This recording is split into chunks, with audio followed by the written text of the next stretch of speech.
দিল্লির রাজপথে শুধু পুলিশের লাঠি আর টিয়ার শেলের ধোঁয়ায় উড়েনি, কেঁপে উঠেছে ভারতের রাজনীতিও।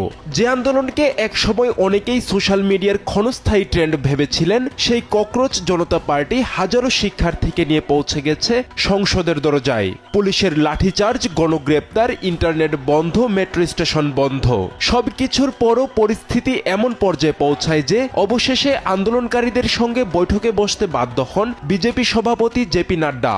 প্রশ্ন হলো, প্রশ্ন ফাঁসের প্রতিবাদ কিভাবে মোদী সরকারের জন্য জাতীয় রাজনৈতিক সংকটে পরিণত হলো? আর ককরোচ নামে শুরু হওয়া এই আন্দোলন কি ভারতের রাজনীতিতে নতুন এক শক্তির জন্ম দিচ্ছে?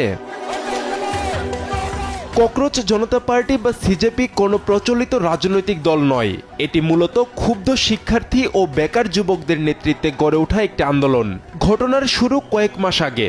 সুপ্রিম কোর্টে একটি মামলার শুনানির সময় প্রধান বিচারপতির একটি মন্তব্য নিয়ে ব্যাপক বিতর্ক তৈরি হয়।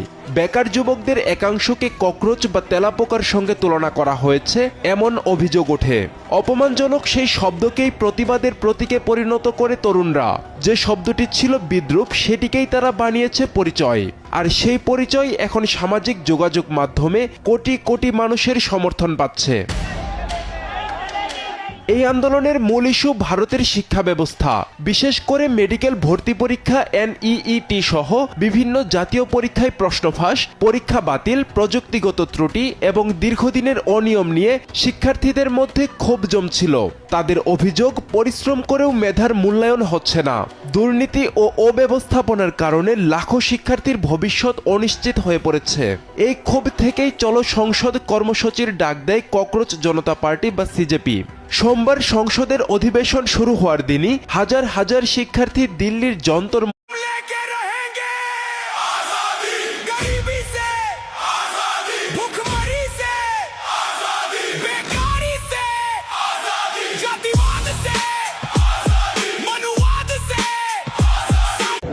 तो जी सर, आपका टैग क्यों नहीं है?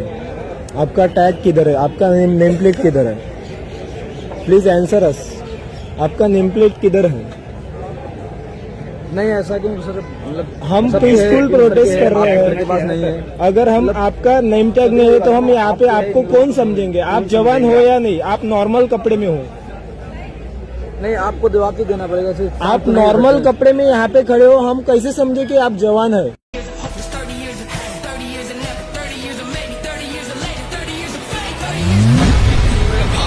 चला रहे विजय का लाल लाल ये गुलाल, तुम ये सोच लो, रंग केसरी हो या मृदंग केसरी।